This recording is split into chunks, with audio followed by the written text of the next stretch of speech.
Welcome to the latest edition of the Stephen A. Smith Show, coming at you as I love to do every weekday over the airwaves of ESPN Radio and ESPN News. 250 plus markets across the United States of America. Check your AM, FM dial nearest you. Plus ESPN Radio Sirius XM Channel 80. Plus ESPN Radio simulcast over the live national television airways of ESPN News. Number to call up as always is 888-SAY-ESPN. That's 888-729-3776.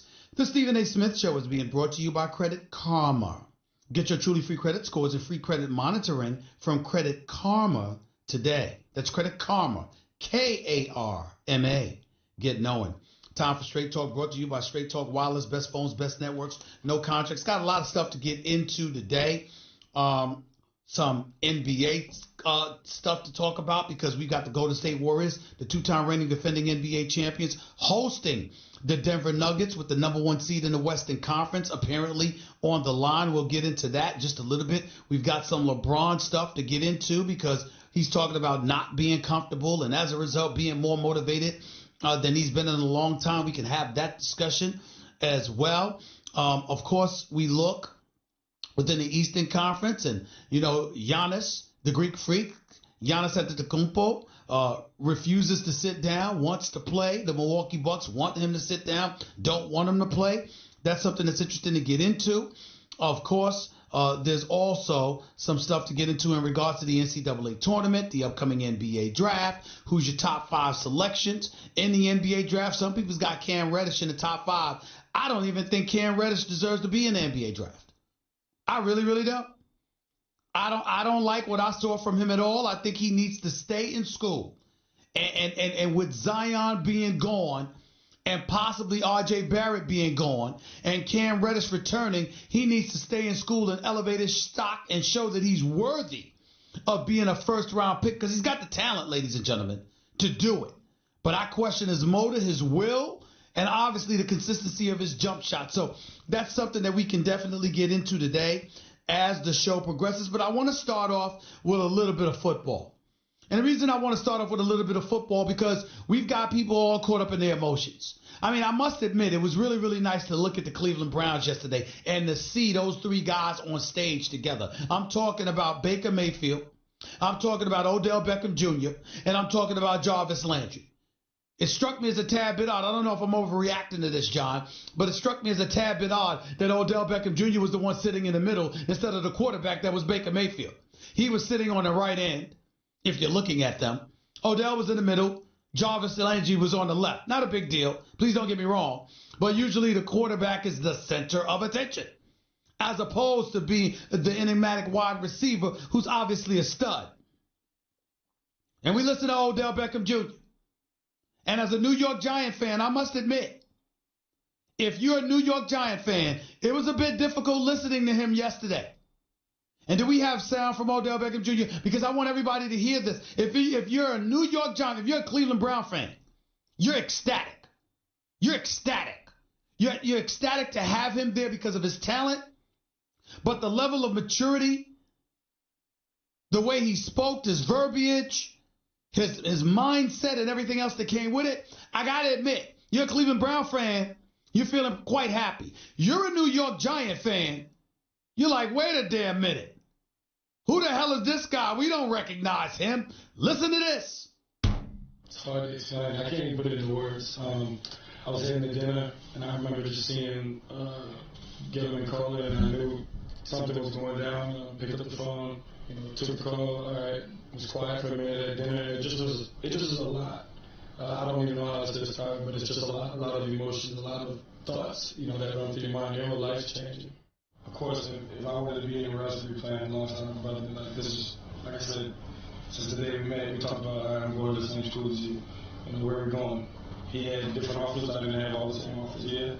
But it was like, where are you going? I'm going there. Like, this is, and I tell people all the time, I was like, he made me who I am today. Like, he's taken me to a level of this greatness, this legendary stuff that we talked about. It's because of him. So, I mean, there's no better place for me to be but here. Those are beautiful words. They're beautiful words, ladies and gentlemen, because when you've got somebody that's that tight with you, like a brother, who, by the way, it ain't like you can ball and he can't. Odell Beckham, not to say that Odell Beckham Jr. implied that, because of course he did not. But what I'm saying is, Odell Beckham Jr., we look at him as a superstar talent. Jarvis Landry can ball. Jarvis Landry can play. Okay? So it's a beautiful thing, beautiful words. And I'm not being facetious, I'm not joking around. It's a beautiful thing to see. Two guys that tight, that loving and loyal to one another, looking out for one another that way, watching each other's back that way. You just can't say enough. You really, really just can't say enough about what we're talking about here, what we're seeing here. Now, understand, they don't get to throw the football to themselves. Baker Mayfield's got to do that. And Baker Mayfield, the individual that played pretty well last year, particularly after Hugh Jackson was fired. And he was playing with Greg Williams as the head coach and Kitchens as his guy because they like each other and have a really good relationship. Which is why Kitchens got the head coaching job, by the way. We see all of that. We get it. We understand it. We really, really do. But to get back, before I even get into the Cleveland Browns, let me say this about Odell Beckham Jr. Legend? Legendary? John, look at me for a second, talking to my producer extraordinaire here. What am I missing? Odell Beckham Jr. has been in the National Football League for 5 years. His fourth year, 2017, he only played 4 games. We know about that injury against the Los Angeles Chargers. We got it. I want to be very, very clear that as a talent, Odell Beckham Jr. is sensational. As a talent, he's one of the elite receivers in the game. When you think about Odell Beckham Jr., you think about Antonio Brown, you think about Julio Jones, you think about DeAndre Hopkins, you think about all of these guys that are elite at their craft at the receiver position. Odell Beckham Jr., as a talent, deserves to be in the conversation with any of those guys. And personally speaking, I like Odell Beckham Jr. Personally speaking, I think he's gotten a bad rap. Personally speaking, I've been on record saying I think people have completely and totally and utterly overreacted to his antics. You got people talking about good riddance. You got people talking about, oh, about time. He just never got it. Never got what? He didn't get arrested. He didn't break any laws. He didn't get in any trouble. Not a picture with the girl in France that had some white powdery substance, clearly just finished being in bed with him while he was eating some pizza. Okay, that was kind of suspect. But there's no evidence there. There's no concrete proof to convict Odell Beckham Jr. You pull him aside, you say it's a bad look, but it wasn't anything he did based on what we saw visually. He was eating pizza. I guess John re-energizing himself. And one can make the argument that the recreational activity that she was involved in was a little bit different for him. Let's just put it like that. He was involved in a different form of recreational activity. That wasn't him. That was her with that white powdery substance. So basically, off of that, John, off of that, all of you listeners out there, what you got? What did Odell Beckham Jr. do exactly? He was on the sideline screaming at himself. He was engaging in some form of histrionics because he got tired of running routes and being wide open and watching Eli Manning seem incapable of getting the ball to him. He throwing his helmet at the net and the net smacking him upside his head. What exactly did he do? John, to your knowledge, in Odell Beckham Jr.'s 5 years, did he ever miss a game due to any suspensions? Never. I think other than a beef with Josh Norman on the field. That was about it. And I'm not even sure, was that a suspension or a fine? I don't recall. But I think it was a suspension. Maybe it wasn't. Here's my point. For the most part, in Odell Beckham Jr.'s career, he's been there. Liked by his teammates, if not loved. Universally recognized as an incredibly hard worker. What did he do? So this notion notion that he had to go, I'm sorry, I disagree with that. But having said that, let me say this. What's all the talk about legend? What am I missing, John? What's all the talk about a legend? Ladies and gentlemen, legends are made in the postseason. Odell Beckham Jr. has one appearance on his resume. It was one game. He was targeted 11 times. He caught 4 passes for 28 yards, dropped 3 of them against Green Bay at Lambeau Field. It's the frozen tundra. I get that. I'm going to sit up there and give him somewhat of a pass for that because, damn it, cold weather could affect a lot of people. It's just the truth. I'm not making excuses. I'm just giving you facts. When the football feels like a cold sheet of rocks or bricks, sometimes you might not catch a pass. No excuse, just reality. But 4 receptions for 28 yards, targeted 11 times, dropped 3 passes of the 7 that you missed out on totally. That is not exactly the most auspicious performance. So we understand that about Odell Beckham Jr. But what is all of this stuff about legend? If you're listening someplace, Odell Beckham Jr., mad love and respect for you, my brother. You're big time. But legends are made in the postseason. Legends are made in the postseason. We don't rave about Jerry Rice because of what he did in the regular season. We don't rave about Terrell Owens because of what he did in the regular season. We don't just rave about Chris Carter and others because of what they did in the regular season. It matters, it counts, but not as much as what you do in the postseason. That's where your bread is buttered in terms of your legend. So all of this talk about legendary, yo, we have no evidence of that. There's no evidence of that. That's the reality of the situation. That's the stuff that we got to pay attention to. And I want to venture to a particular subject because I'm not even getting on Odell Beckham Jr. or any athlete for that matter. You know what I'm getting on? I'm getting on you as the public. I'm calling y'all out now, not myself. I would usually throw myself in the mix with you, but not on this note. Because this is where I'm very, very consistent. The competition you faced and the moment you're called upon to be a high-end producer counts. And as far as I'm concerned, America, as far as I'm concerned, sports world, we have regressed to a point where we have let folks off the hook. I'm not going to mention any names because I don't want to disrespect anybody. And I'm not going to mention any names because I'm all for athletes getting paid.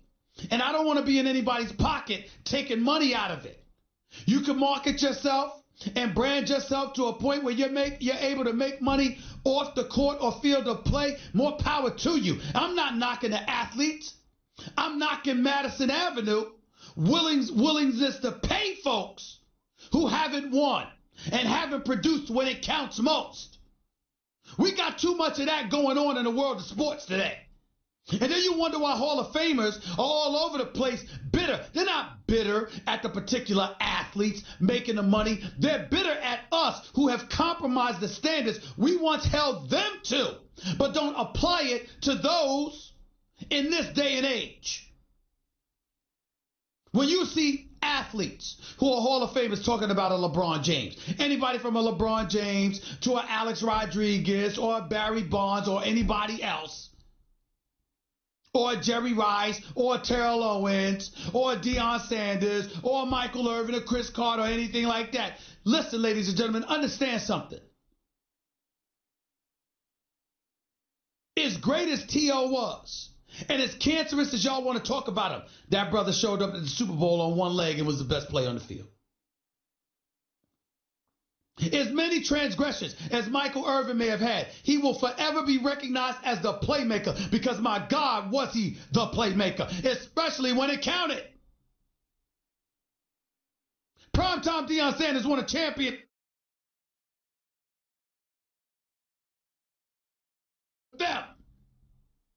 He was that difference. Jerry Rice is the greatest receiver in the history of football with over 22,000 receiving yards. Emmitt Smith was the all-time leading rusher, but we looked at Barry Sanders as potentially better. Some questioned whether or not it was Walter Payton or other people. But you know what you can't deny about Emmitt Smith? All-time leading rusher at the time he retired, not to mention the fact that he also won 3 championships and showed up and produced. He's a winner.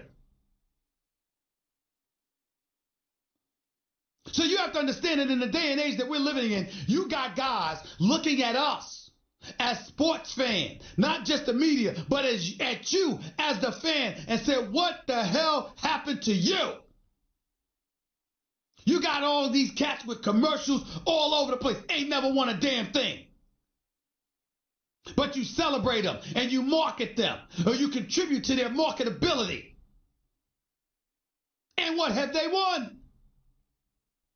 At some point in time, doesn't being number one matter? Doesn't being a champion matter? The reason why we can love Steph Curry, the babyface assassin, with those milk commercials when he's going shopping and driving in that car, and he's going shopping because his wife told her to make sure he picks up some milk. You're talking to a 3-time champion. You're looking at a 3-time champion. Not just the greatest shooter that ever lived. He's a 3-time champion. When you see others with all these commercials, but they haven't won anything, you got a problem.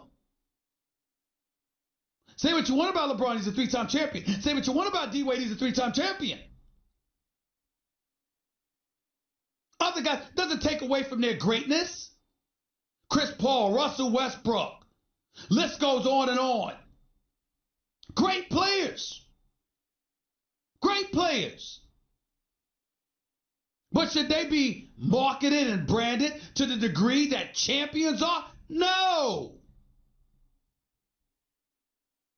Football players, same thing. Tom Brady deserves all the endorsements. He's got 6 rings. Aaron Rodgers, he's got 1, so he may not deserve as much as Tom Brady, but he deserves something because he's a champion. Ben Roethlisberger, 2-time champion. Drew Brees, champion. Cam Newton, not so much.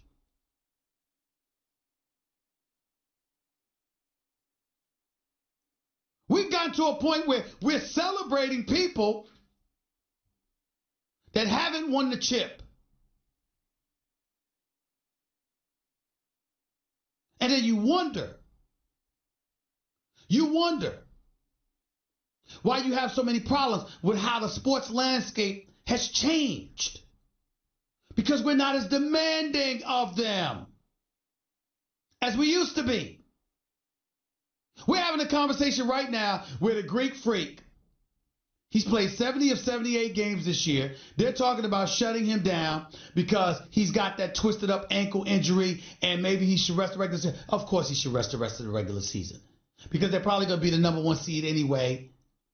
And the bottom line is you use that opportunity to get better for the playoffs. Absolutely true. But ladies and gentlemen, I'm here to tell you something right now. If he didn't have that ankle injury, I wouldn't be in support of him taking a rest. I would not be supportive of that. You know why?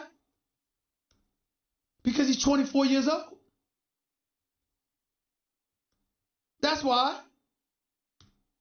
The fact of the matter is he's 24 years of age, and if he were healthy, I would not want to hear that. I would not want to hear that. He's 24. Are you giving the paying customer a discount? Who do you think they want to come see? I don't recall the NBA or their respective individual teams or the NFL and their respective individual teams giving folks a price cut when it comes to marquee players not being able to play or choosing not to play. The Lakers have sat LeBron James down for the rest of the season. Fine, I understand it. He's in the 16th year, approaching the 17th season. Oh, okay, I get it. He's approaching 35 years of age. He's 34 now. I got it. I understand. But you think the Lakers have given the fans a discount? Michael Jordan. When Michael Jordan played, his rookie season, he played all 82 games. He got injured his second season, only played 18 games. After he came back from that injury that same year in 86 when he dropped 63 on Boston in the postseason, and Larry Bird and those boys, and Larry Bird said he's God and swept in a basketball jersey. From 1986 to 1993, Michael Jordan played 82, 82, 81, 82, 82, 80, and 78 games. He left to go play minor league baseball for a year and a half or year and 2/3, came back with 17 games left in the 1994-95 season, lost in the semifinals to the Orlando Magic, and the last 3 years of Michael Jordan's career in Chicago, he played 82 games all 3 years. Ladies and gentlemen, when he left the game and retired for 3 years before coming back to be a Washington Wizard in the 2001-2002 season, in 2002-2003, Michael Jordan's last year in the NBA at age 39, Michael Jordan played all 82 games and averaged 37 minutes a night. Technology has advanced since that time.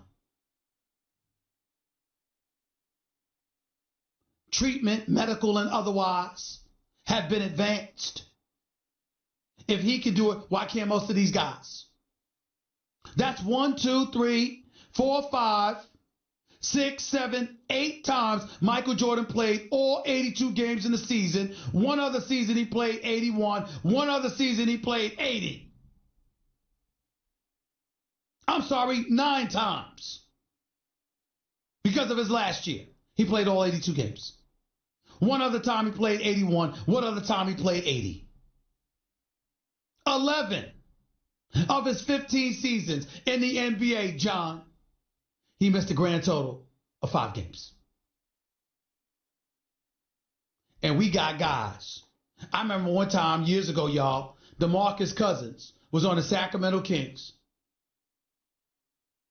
who hadn't made the playoffs in years, and he hasn't made the playoff at any time. This will be his first playoff appearance in his career.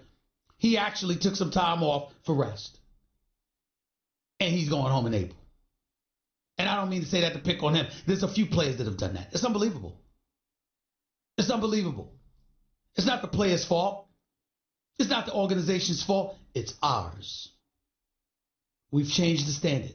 How in God's name are you making more money than you've ever made as an athlete?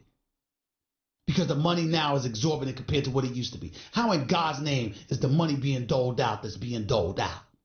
And that's an excuse to take more time off than guys did before. And then y'all wonder why we got a problem in sports. Look in the mirror. Look in the mirror. 888-SAY-ESPN. That's 888-729-3776. That was Straight Talk Wireless. Nationwide coverage in America's largest and most dependable 4G LTE networks. By the way, you know what never goes out of style? Surprising a friend or loved one with a buy one, get one free multicolored rose bouquets for $29.99 from 1-800-Flowers.com. To order, go to 1-800-Flowers.com/ESPN. Back with your calls in more in a minute.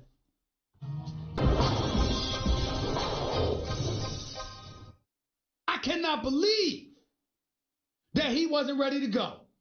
And I felt so bad for Zion Williamson because, ladies and gentlemen, be clear, he's playing all by himself. Damn near all by himself. Deloria actually played a good game, hit all 5 of his baskets, helped down low. R.J. Barrett did have 21 points, hit 7 of 17 shots, but when crunch time really, really mattered, he wasn't that dude. Okay, I guess you could say he wasn't playing alone. But I'm just saying, when I think about the expectations of Duke, and I look at how Zion Williamson played and what a man he has proven to be. I mean, ladies and gentlemen, the hops, consistent. The effort, consistent. His prowess on the defensive side of the ball, consistent. He even hit a couple of threes. That was consistent. Get to the hole, finishing in the paint like a man.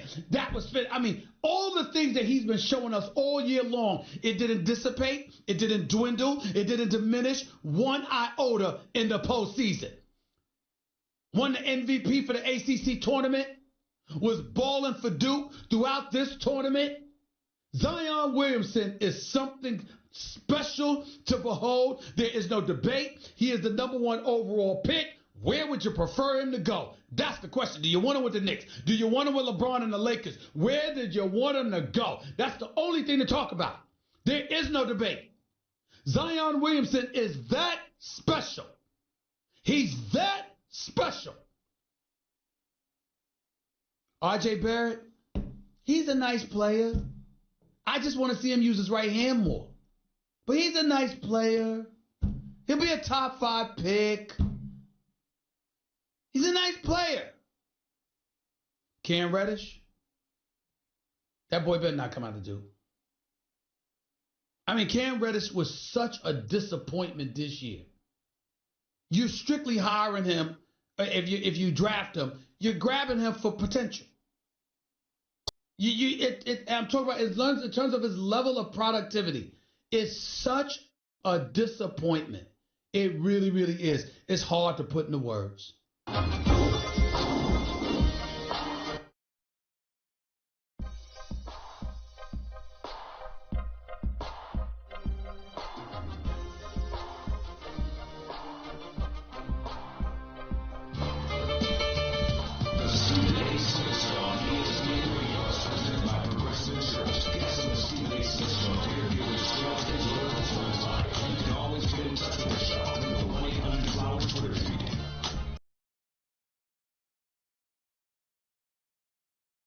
Taking synthetic motor oil performance to a whole new level, so make the switch to Pennzoil Synthetics today. Welcome back to the Stephen A. Smith Show, 31 minutes past hour number 1, back here on the Stephen A. Smith Show on ESPN Radio and ESPN News. Some breaking news, the AAF, for those who don't know, the Alliance of American Football League is folding. According to reports, they're not going to even last one season. They're not going to make it to the playoffs. Lack of funding has a lot to do with it. Also, according to a majority investor just a day or so ago, the first year's AAF's inability to secure cooperation from the NFLPA, NFL Players Association, to use young players off NFL rosters, practice squads, that is, has put the league in danger as well. So they said part of the reason the league was struggling is that their intention to become a feeder league to the NFL, meaning the NFL would send their practice squad players down to the Alliance of American Football League to play in meaningful games instead of just participating in practice. It hasn't come together. They've encountered resistance from the Players Association. They're not going to last. The XFL, which is scheduled to start in 2020, doesn't seem to have that problem. According to reports, WWE owner Vince McMahon has already set aside $272 million for the upstart of the league. They tried it in 2001. That didn't work. They're going to come back now with it. That sum could allow the league to operate for a handful of seasons, if obviously the dollars were handled correctly. So the AAF is folding. The XFL, scheduled to start in 2020, is still a go. Who knows what's going to happen? I think it's clearly obvious. I mean, not to brag or do anything like that. I mean, I work for it. It's not my network, but I work for it. But ESPN is the monolith. I think for any league to last, sustain itself, to move forward, I think it's going to need the support of ESPN simply because of the exposure it's going to grant. You're playing all over ESPN, people are going to watch you. If they watch you, there's cause for your existence. And that's how it will happen. CBS and the NFL Network, I believe, aired a couple of AAF games, but obviously it was not enough. 888-SAY-ESPN, it's 888-729-3776. Before I get to the phones, getting back to something, excuse me, that I wanted to touch on.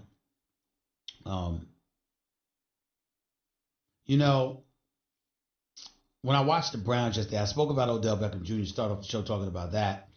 But I want to say this. It's good to see them. It's voluntary workouts. To see the quarterback there with the two wide receivers, that's a big deal. They didn't have to be there. It's voluntary.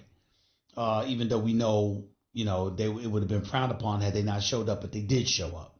Odell Beckham Jr., Jarvis Landry, Baker Mayfield. These brothers can play. I expect them to have a good season. But I really, really think we just need to pump the brakes on it a little bit. I saw some article in the New York Post giving the Cleveland Browns, making them one of the top 5 teams with favorable odds to make it to the Super Bowl. I think they were like 15-1. You got the Rams, the Patriots, the Chiefs, people like that ahead of them, Saints. But my God, Cleveland Browns ain't been in the playoffs since 2002. This bunch hasn't been in the playoffs either. Can they win it? Can they get to the playoffs first? Can they just get to the playoffs first? I mean, it's just ridiculous. It would really be nice to see them get to the playoffs. That's just me. 888 say ESPN. Let's get to the phones. Let's go to Chris. You're live with Stephen A. Talk to me, Chris. Hey, Stephen A. Good talking to you again. Quick question, and maybe this is just me. With the whole LeBron and what he said, I didn't even have to get to it, but him saying that next season is going to be motivated and all that good stuff.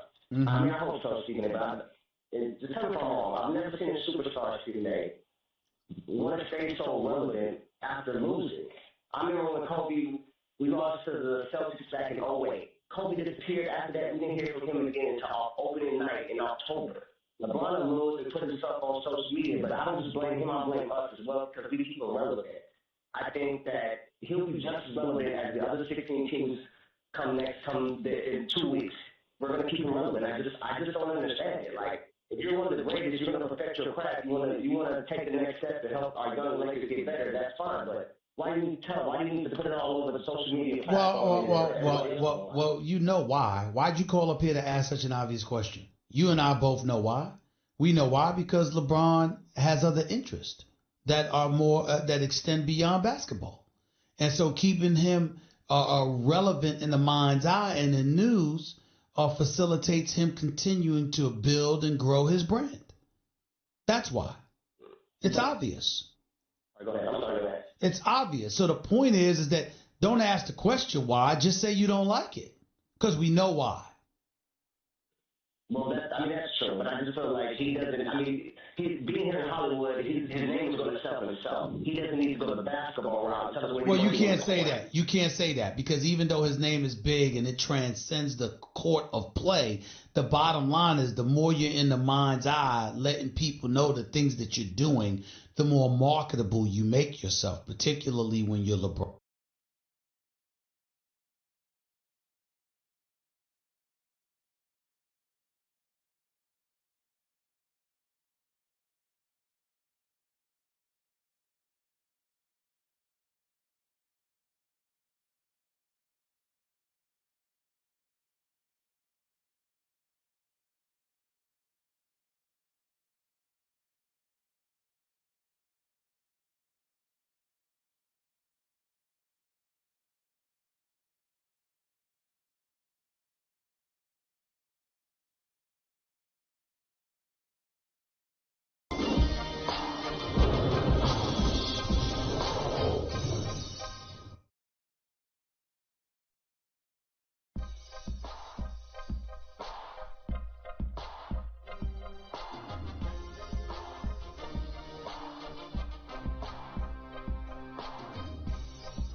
The Stephen A. Smith Show on ESPN Radio is presented by Progressive Insurance. Guests on the Stephen A. Smith Show appear via the Shell Pennzoil Performance Line. And you can always get in touch with the show through the 1-800-Flowers Twitter feed. Heineken River Deck, South Street Seaport at Pier 17. Hour number 2 up next. We'll get into some NBA stuff. Big game tonight, Denver, Golden State Warriors. Continue talking about some NFL stuff. Some stuff that I want to talk to you about in regards to, names like Ron Darling and Lenny Dykstra may not resonate with the national audience, former Major League Baseball players, but I think the subject matter that involves these two, based on something Ron Darling wrote in his book, resonates to such a degree that it's worth delving into to tell you how incendiary things can be and things can get from time to time and how we all need to guard ourselves against that kind of stuff. So I'll get into that subject as well. But again, that plus some Zion Williamson NCAA basketball stuff, and the list goes on and on. Stick around. This is Stephen A. Smith Show, ESPN Radio, ESPN News. Number to call, as always, is 888-SAY-ESPN. It's 888-729-3776. By the way, for those who don't know, I'm leaving the radio show today. 3 o'clock. Once my radio show finishes, I'll be a panelist. I'll actually be interviewed at Seton Hall University. The great Bob Lee of ESPN is interviewing me in front of a live audience. Talk about sports, athletics, gambling, amateurism, and a host of other things to get into. So just wanted y'all to know I'll be at Seton Hall University live after 4 p.m. today. Anyway, hour number 2 up next. Stephen A. Smith Show, ESPN Radio, ESPN News. Back with more. Host, the Stephen A. Smith Show starts right now.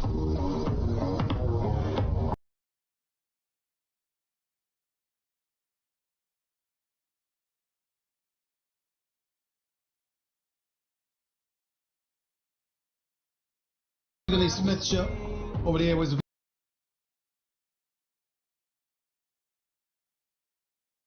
888 say ESPN. That's 888-729-3776. The Stephen A. Smith Show is being brought to you by Barbasol. Hey, sports fans. Barbasol is offering you a chance to score big when you join the Barbasol Shave Club. Grab your premium starter kit for just $1.99 today with code SHAVE at barbasol.com. A couple of things I want to get into before I get back to the calls. Number one, I want to give a congratulations first and foremost to Coach John Calipari for the Kentucky Wildcats. He is receiving a lifetime, or agreed to a lifetime deal with the Kentucky Wildcats to coach them. Obviously, he's not going to coach anywhere else. It's on a lifetime contract to stay right there with them. He's been there since 2009. That's 10 years at Kentucky. His record there in that span is 376 and 301. I'm sorry, I apologize. That's the amount of games he's coached, 376. His record is 305 and 71. He's won 81% of his games. Prior to that, when he was at Memphis from 2000 to 2009, he won 78% of his games. At UMass, where he was from 88 to 96, he won 73% of his games. Overall, his record as a collegiate coach spanning 27 years is 750 and 211. He's won 78% of his games. He's won one NBA championship in that span, 2011-2012 season when Anthony Davis led the Kentucky Wildcats to the national championship. He's been to 3 Final Fours, one with each program, UMass in 95-96, Memphis in 2007-2008 when Derrick Rose started for him, had Chris Douglas Roberts, and of course in 2014-2015 when Kentucky went to the Final Four, and obviously one year he won a national championship. I shouldn't say that. How many Final Fours? Let me count these. 1, 2, 3, 4, 5, 6 Final Four appearances. That's where he's been to. 6 Final Four appearances, it looks like. Anyway, he's got 1 championship. Here's my thing that I want everybody to understand. He's got 31 tournament wins, which is first. Decade of excellence. That's what they got on the screen. Kentucky under John Calipari, 305 wins first. NCAA tournament wins, 31 first. Final Four appearances, 4, I believe. That's first. Top 10 recruits, 23 of them. That's first. Lottery picks, 19 of them. 19 of them. Ladies and gentlemen, let me say this. Nobody deserves a lifetime contract. Now, you want to look at stuff like emeritus status, and I got it. I'm talking about active duty. Nobody deserves a lifetime contract. See, my attitude is very, very simple. If you sit in an elevated position where you get to hold people accountable, how do people not hold you accountable? Because you can't touch somebody with a lifetime contract. They can basically do what they want to do. They can't violate ethics clauses, or at least flagrantly violate severe ones. But you basically don't have to ever worry about getting fired. I never get that story they told me years ago when the president went to Joe Paterno's house because, you know what, they weren't winning enough games. He wanted Joe Paterno gone. Joe Paterno threw him out of his house. You went to fire the man and he threw you out your house. Get the hell out of here. I'm not going anywhere. And obviously it had a lot to do with the money that Joe Paterno, the late Joe Paterno, generated for the program in the school, and I get that. But nobody deserves a lifetime contract as long as you're in a position to hold other people accountable. Because guess what? Somebody needs to be able to hold you accountable. And how can they do that if you got a lifetime deal? Has nothing to do with John Calipari. I'm opposed to that for anybody on active duty. There are no lifetime contracts. Ladies and gentlemen, I'll even get political with you for a second and tell you I feel that way. I'm adamant about Supreme Court justices. I don't think they deserve lifetime contracts. I think Supreme Court justices should be a minimum of 45 years of age, and I think Supreme Court justices should have no more than 20 years in the business. No more than 20 years on the court. I don't agree with those lifetime appointments. You got cats in their 80s. I don't want, no. I don't like that.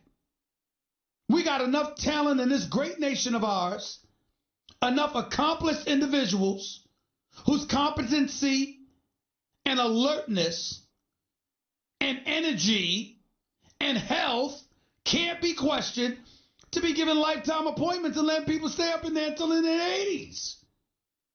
I feel the same way about congressional and Senate figures.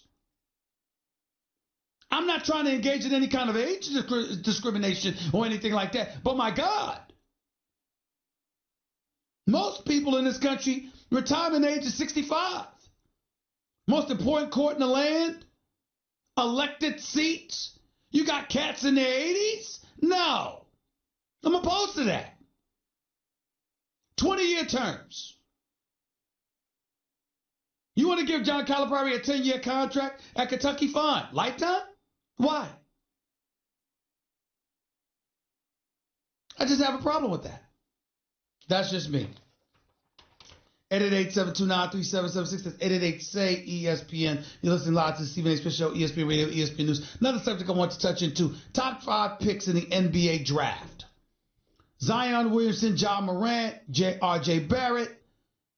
This kid Culver at Texas Tech. Some other kid from Vanderbilt. I don't know about those two. I'll see Culver this week in Texas Tech. But I'll tell you this. There ain't no question Zion number 1. I got questions as to whether or not R.J. Barrett should be top 5. And I don't even want to hear about Cam Reddish. I don't even want to hear about Cam Reddish. He needs to stay in school another year. I really mean that. Item number 3, Golden State Warriors against the Denver Nuggets tonight, battling for the number 1 seed in the West. I got to tell y'all something. I got this sneaky, distinct feeling. I really, really do. I got this sneaky, distinct feeling. Denver's going to get blown out tonight at the Oracle. They might lose by 30. I don't know why. There's no evidence. Denver's a good team. Mike Malone's a Coach of the Year candidate. I like the young talent on this squad. I really do. And I underestimated them, and my apologies to them, because, damn it, they've been terrific this year at home. Even though they're on the road tonight. But I got to tell you, I just have this sneaky, distinct feeling they're going to get blown out tonight. For some reason, I feel that way. Last item before I go to the phones. Ron Darling, former pitcher in Major League Baseball primarily for the New York Mets, wrote a book. And in that book, he said something, John, I believe it was Lenny Dykstra. And in the book, he made references to Lenny Dykstra once saying something. Remember that kid, that guy, Oil Can Boyd, that used to pitch for the Boston Red Sox? Now, mind you, Ron Darling played for the Mets for 9 years, for the Oakland A's 5 years. Was in Montreal 1 year as well. Overall, had 14 years in the major leagues.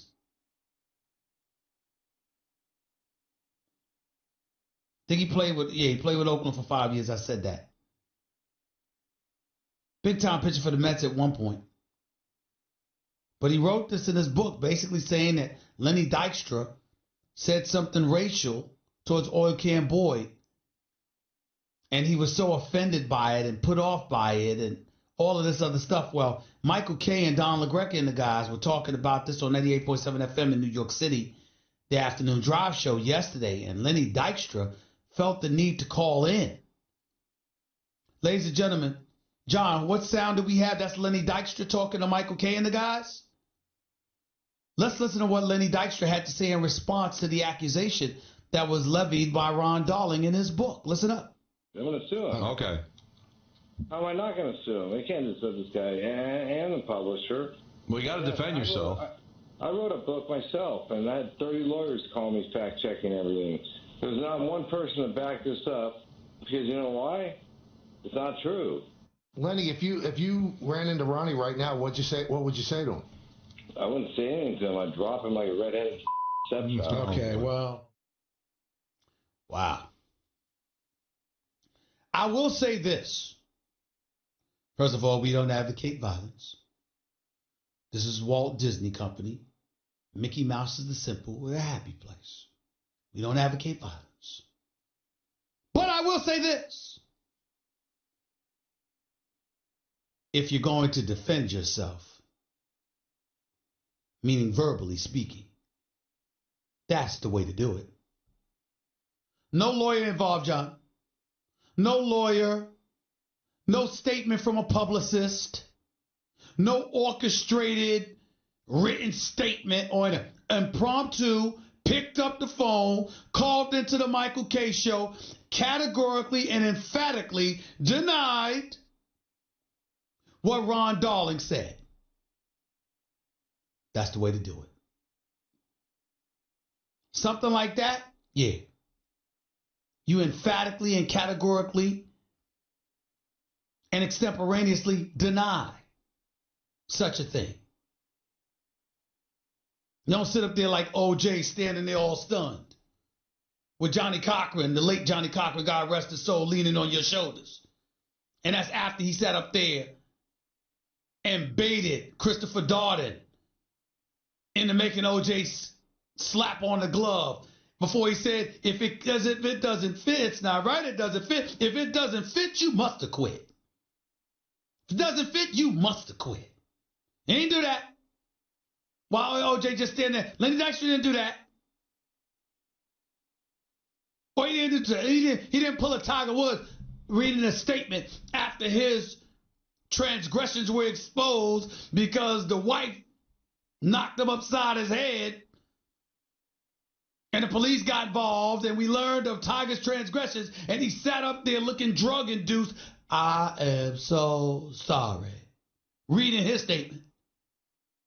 No, it wasn't that. Lenny Dykstra, pretty raw. That's how you do it, kind of. Without the violence. Because again, we're Mickey Mouse. We're a happy place. 888-SAY-ESPN. It's 888-729-3776. You're listening live to Stephen A. ESPN Radio, ESPN News. Let's get to the phones. Champ, go ahead. You're live with Stephen A. What's up? What's up, bro? Go ahead. What's going on, man? Just want to talk about John Calipari. Congratulations to him to his lifetime deal. But more importantly, that a lot of folks not talking about is the lack of black head coaches throughout the Power 5 conferences and football and basketball. Mm-hmm. We're talking about a committed over $1 billion over a 5-year period for these coaches. It's a $1 billion industry. Mm-hmm. And the best players, when you talk about John Wooden, you talk about Lou Alcindor. When you talk about Coach K, you talk about Grant Hill. You talk about Calipari, you talk about Anthony Davis. You talk about even in the NBA, when you talk about Pat Riley and all these guys, it's attached to the best black player. They talking about money for the student athlete, but the disrespect that's being taken place across the country is how they respect the leadership of a black man. It doesn't exist. If you do a top 5 across the board for basketball and football, for pro and college, if you put a list up right now, Stephen A., there will not be a black man in place. Maybe Mike Tomlin all time or Dungy. Outside of that, it don't exist. And all right, let me ask you this question. Who are you blaming for that?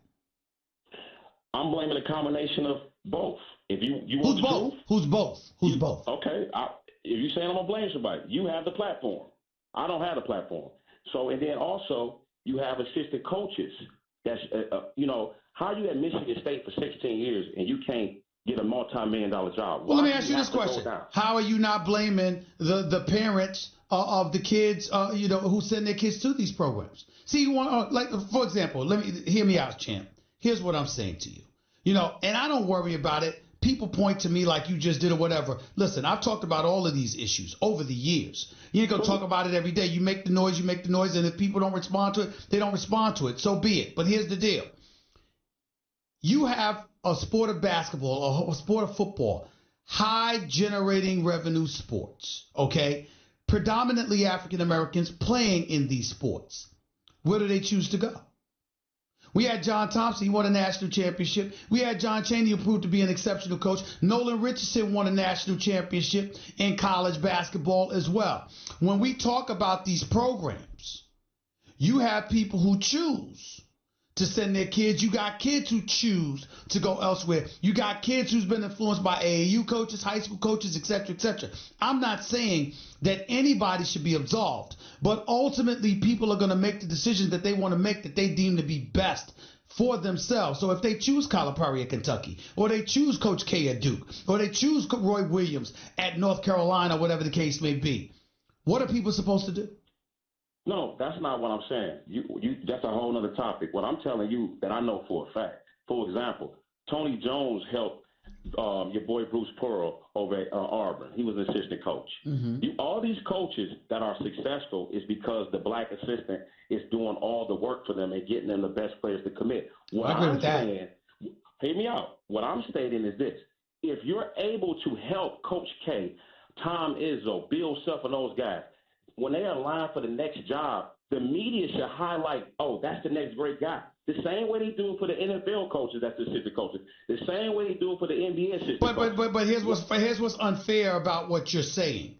It's almost impossible to know who does what specifically unless the coach shines a light on their subordinate who's doing the production. So let's say hypothetically, right? Roy Williams is at North Carolina. Stephen A. Smith and Champ and Rob or somebody all recruit for the program. If the coach is reluctant to give shine to one assistant because he's protective of the whole body of assistants, the public, it's almost virtually impossible for us to know that that one particular assistant is the one that did all the dirty work that helped recruit individual stars that come to a program that helped elevate the program. So how are you able to know who deserves what acclaim unless the head man at the program is willing to give that acclaim to those specific individuals? I totally agree. That's another point. The bottom line is, again, I think there needs to be a Rooney Rule where these guys get interviews because it's not happening. I totally agree with that. Totally agree with that. To sum it up, prime example, Nate Oates was from Michigan, won a state championship at Romulus High School. Great friends with Bobby Hurley. Bobby Hurley won at Buffalo. He came in a ready-made position, and he still won, and now he's at Alabama. But what I'm saying, it's a host of other coaches across the country, and the name of the game is about getting players. Well, the best players, unfortunately or fortunately, are black, and they have the relationship. If we're good enough to recruit, if we're good enough to come to your house, if we're good enough to take phone calls for you and get these players to you, why are you not highlighting us as the next best guy for the job, for these big-time jobs? That's your question. Here's my question. It was primarily brothers that got arrested in that whole scam. I mean, the Chuck Persons of the guys. You got a whole bunch of guys. The guy Tony, I forgot his last name, at USC. Others, you know, whether they pled guilty or whether were found guilty, whatever the case may be, a lot of them ended up going down. And we know without question, if you know anything about AAU, if you know anything about these collegiate athletes, if you know anything about what happens between high school, the AAU programs, and some of these college programs, you know good and damn well that those coaches are out there working on behalf of the boss, which is the head coach that sends them out there, but they're the ones that end up going down. I totally agree. Got you. Appreciate it, man. Go ahead, make your last point. Go ahead, buddy. Champ, you there? I'm sorry. Champ hung up. I apologize. 888-SAY-ESPN. It's 888-729-3776. Every single point Champ made was valid. Every single point he's made was valid. It's something that gets discussed amongst folks all the time. Black and white, by the way. Just so you know. Dave, you're live with Stephen A. Talk to me. Hey, Stephen A. First of all, I wanted to say, since I'm from New Orleans, sorry I had nasal surgery and I'm held up in bed. All right. I hope you feel better, bro. That nasal surgery ain't no joke. I had that. Go ahead. Oh, this was a deviated septum. Yes, that's exactly what I had. I had that in 2007. Damn it, I still ain't cured. I still ain't cured. Also, it's a turbinate reduction where they cut the turbinate to remove the bone. Yeah, it went a little further. Lord. Thank you for that. And by the way, congratulations on being on the panel today. All right, no problem. Is there a way to listen to that, by the way, real quick? I don't know. I won't know until I get there. But go ahead. First, on my 2 points that I called about, I'll just prior to that, I just wanted to say thank you for making one of the most profound statements right before the Super Bowl. You said it's a shame that this game is going to be tainted by an incorrect call in that NFC Championship game with my Saints. So that's all I wanted to say about that. Thank you for pointing that out, because it did overshadow the Super Bowl, and it showed the NFL, you know what? Lowest ratings, you should have had the Saints against the Patriots. What you said earlier in this show made a lot of sense. The tempestuous nature of these players of today, the players of yesterday, like a Michael Jordan, which you brought it up, transcend anything that the players of today can do. They didn't sit out. They earned their money. So I have something for you, and I'll hang up, and I'd like to hear what you have to say, your comments. Don't you agree that, okay, if you're going to sit out and rest, sure, that's fine. Go ahead, sit out and rest.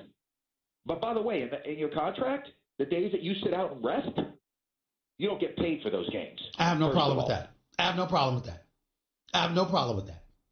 I have no problem with that. I have no problem with that. I have no problem with that whatsoever. If it's not injury related, to just sit out because of rest while you're still charging the paying customer to come see. Now, they don't make guarantees what players you're going to see when you pay your tickets to come see a team play. You're just coming to see that team and whoever's on that team, and I understand that. But we all know what time it is. We all know where interest lies, and we all know what people gravitate to and what have you. So to me, if you're sitting out just for rest, and you're 100% healthy, you know what? Why don't you give some of your money back? Donate it to charity. I have no problem with that. Exactly. And before I ask you this question, and I'm going to hang up and hear what you have to say, the example I have for this is the poor individual. Well, not poor, literally, but I'm saying this, Go ahead. The individual that paid all that money to see LeBron against Giannis, and they ended up sitting him. So, okay, you want to sit these players? Give that individual their money back, or take that money and let that person have a write-off for charity, because you know what? They didn't get what they came to see. So why not hire someone with a high IQ, a high aptitude, that's one of the former guys, like you said, like maybe a Michael Jordan or something like that. Okay, you don't want to be the commissioner? That's fine. Be on the commissioner's panel of all of these players that are doing this sitting out. You're going to be held accountable to make that money go somewhere. I got you. Anyway, congratulations again. You tell me what you think. Have a fantastic day to you. I got no problem with that. Thanks a lot. I appreciate it. I have no problem with guys being fined a game, forfeiting the game check, donating it to charity if you're just sitting out because of rest. I got no problem with it whatsoever. I mean, we're all entitled to that. Don't get me wrong. We're all entitled to days off, because it is taxing on the physical body. You don't just run up and down all day long. So I get that. But the flip side to it is that, when you announce it in advance, right, how do you know, you're just going to sit out? I'm just going to sit out. Load management. Really? Come on, man. 888-SAY-ESPN. You're listening live to Stephen A. ESPN Radio, ESPN News. By the way, when you're hiring, you don't want to waste time sorting through dozens of irrelevant resumes, do you? You want an efficient way to get to a short list of qualified candidates. That's why you need Indeed.com. Post a job in minutes, set up screening questions based on your job requirements, then zero in on qualified candidates using an intuitive online dashboard. Discover why 3 million businesses use Indeed. I cannot believe that he wasn't ready to go. And I felt so bad for Zion Williamson because, ladies and gentlemen, be clear, he's playing all by himself. Damn near all by himself.